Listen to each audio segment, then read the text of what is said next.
আসসালামু আলাইকুম। সবাই কেমন আছেন? আশা করি সবাই খুবই ভালো আছেন।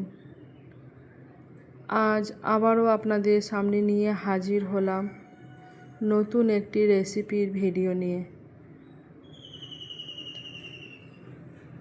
আজকের রেসিপির ভিডিওটি হচ্ছে কলার মোচা দিয়ে। মোচার রেসিপি আপনারা কম বেশি অনেকেই অনেক রকমই জানেন, কিন্তু আমি আজকে যেটা শেয়ার করব সেটা হচ্ছে মোচা দিয়ে চপ।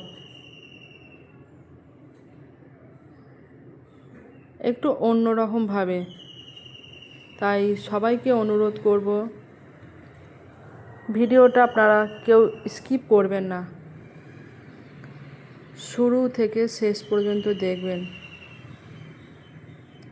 আশা করি খুবই ভালো লাগবে।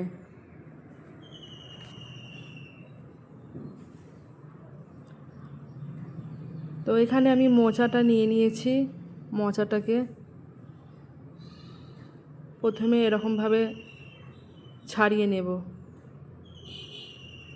তবে এই মোচা ছাড়ানোর আগে কিন্তু হাতে একটু সরষের তেল লাগিয়ে নিতে হবে, তা না হলে তো এর মধ্যে আঠা থাকে, আঠাগুলো হাতের মধ্যে লেগে যায়। তো মোচাটাকে আমি এভাবে ছাড়িয়ে নিয়েছি। এরপরে মোচার ভেতরে যে ফুল থাকে সেই ফুলটাকে কিন্তু ফেলে দিতে হয়। তো এটা করতে একটু সময় লাগে। একটা একটা করে এরকমভাবে ঠিক এগুলোকে পরিষ্কার করে নেব।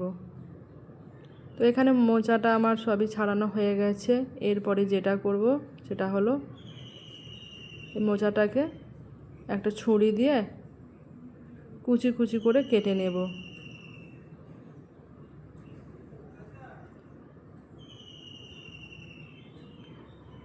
তবে এখানে এটাকে আপনারা চাইলে গোটাও রাখতে পারেন, কিন্তু কেটে নিলে কি হয়, এটা দেখতে ভালো লাগে। তারপরে হলুদ গোলা জলে এটাকে ডুবিয়ে রেখেছিলাম। তো এখানে নিয়ে নিয়েছি একটা আলু। হলুদ গোলা জলে এই মোচা ছাড়িয়ে রাখলে কি হয়, মোচাটা কিন্তু কালো হয় না, একটা যে কষ থাকে সে কষটা বেরিয়ে যায়। তারপরে খুব ভালো করে মোচা ধুয়ে নিয়ে প্রেসার কুকারের মধ্যে দেখুন কুচি কুচি করে কেটে রাখা মোচা ও একটা আলু দিলাম ও সামান্য পরিমাণ হলুদ দিয়ে এটাকে সেদ্ধ করতে বসিয়ে দিলাম।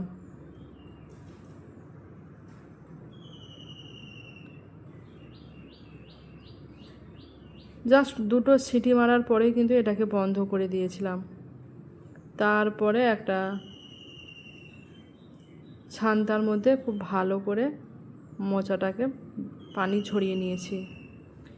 এরপরে যেটা করব সেটা হলো ওভেনের মধ্যে ফ্রাই প্যান বসিয়ে দিলাম। ফ্রাই প্যানটাকে গরম করে নিয়ে এর মধ্যে দিয়ে দিলাম সরিষার তেল। তেলটা খুব গরম হয়ে গেলে এর মধ্যে আমি দিয়ে দিলাম বাদাম। বাদামটাকে একটু হালকা করে ভেজে নেব। আপনাদের হাতের কাছে যদি বাদাম না থাকে এটাকে স্কিপ করে যেতে পারেন, কোনো অসুবিধা নাই। তবে দিলে কি হয়, এই চপের টেস্টটা কিন্তু আরও অনেকটা বেড়ে যায়।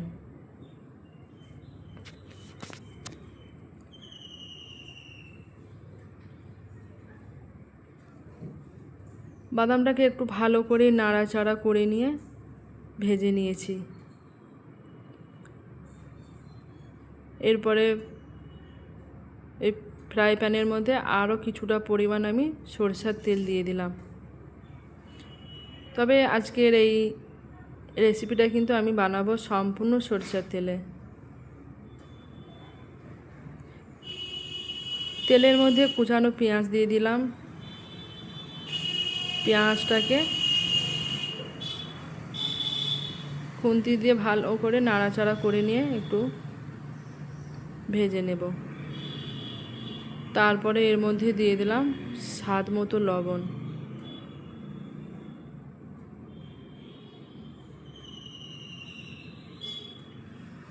এরপরে এর মধ্যে আমি দিয়ে দিলাম সেদ্ধ করে রাখা মোচা সমেত আলুটা। তারপরে একটু নাড়াচাড়া করে নিলাম। এরপরে এর মধ্যে একে একে সমস্ত রকম গুঁড়ো মশলা অ্যাড করে দেব।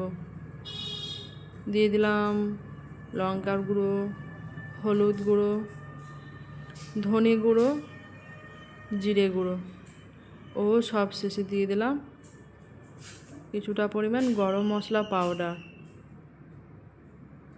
এখানে গুঁড়ো মশলা আমার সবই দেওয়া হয়ে গেছে। তারপরে আমি দিয়ে দিলাম আদা রসুনের পেস্ট ও দিয়ে দিলাম কুচানো কাঁচা লঙ্কা। এখানে ঝালের পরিমাণটা আপনারা আপনাদের পছন্দ অনুযায়ী দেবেন, কম বেশি করে। তারপরে সমস্ত কিছুকে খুন্তি দিয়ে খুব ভালো করে মিক্সড করে নিচ্ছি মশলা সমেত এই মোচাটাকে। তবে এই মোচার পুরটাকে কিন্তু একটু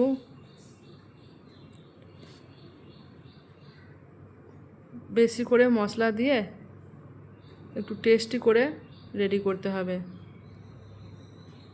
এই মোচার এই পুরটা যত টেস্ট হবে, চপটা খেতে কিন্তু আরও বেশি টেস্ট লাগবে। তাই সবসময় পুরটাকে একটু রিচ করে রেডি করে নিতে হবে। তারপরে সমস্ত কিছুকে ভালো করে নাড়াচাড়া করে নিয়ে এর মধ্যে আমি দিয়ে দিলাম ভেজে রাখা বাদামটা। তো এখানে আমার পুরটা রেডি হয়ে গেছে, দেখতেই পাচ্ছেন। এরপরে এটাকে একটু ঠান্ডা করে নেব। এদিকে একটা পাত্রের মধ্যে আমি নিয়ে নিয়েছি পরিমাণ মতো বেসন। বেসনের মধ্যে দিয়ে দিলাম চালের গুঁড়ো ও দিয়ে দিলাম বেকিং পাউডার ও দিয়ে দিচ্ছি স্বাদ মতো লবণ। এরপরে দিয়ে দিলাম সামান্য পরিমাণ লঙ্কার গুঁড়ো ও হলুদের গুঁড়ো। চামচ দিয়ে ভালো করে এটাকে মিশিয়ে নিচ্ছি। এরপরে এখানে একটা বেসনের ব্যাটার রেডি করে নিতে হবে। এরপরে এই বেসনের মধ্যে অল্প অল্প করে পানি দিয়ে হুইস্কের সাহায্যে খুব ভালো করে মিশিয়ে নেব। তবে এটা রেডি করার সময় কিন্তু পানির পরিমাণটা একেবারে বেশি দিয়ে দেবেন না, অল্প অল্প করে পানি বারে বারে দিয়ে এটাকে রেডি করে নিতে হবে। ব্যাটারটা কিন্তু খুব একটা পাতলা বা খুব একটা ঘনও হবে না। তারপরে এটাকে খুব ভালো করে ফেটে নিতে হবে।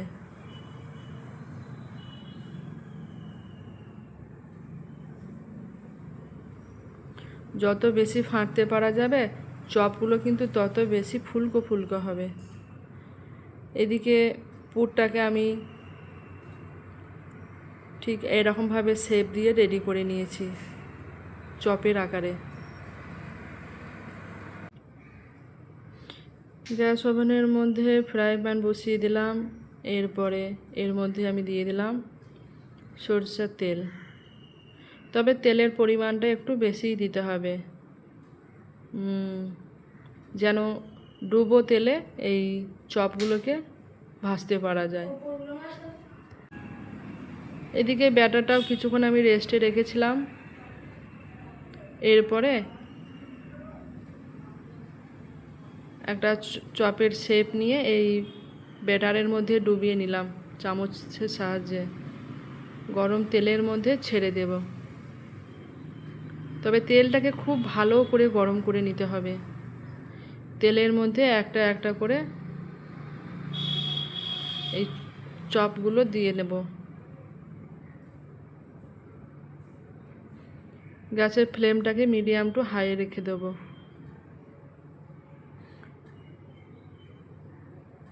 এই চপগুলো দেওয়ার পরে 2-3 মিনিট পরে এগুলোকে আবার উল্টে দেব। তো বন্ধুরা, ভিডিওটা আমার কেমন লাগলো আপনাদের অবশ্যই জানাবেন। এরকম নিত্য নতুন ভিডিও পেতে আর আমার চ্যানেলে যদি নতুন হয়ে থাকেন চ্যানেলটাকে অবশ্যই সাবস্ক্রাইব করবেন।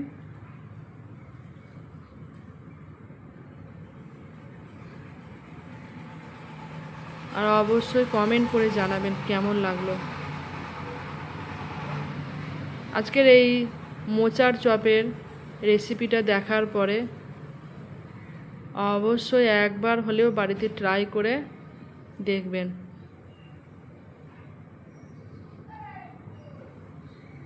খুবই ভালো লাগবে।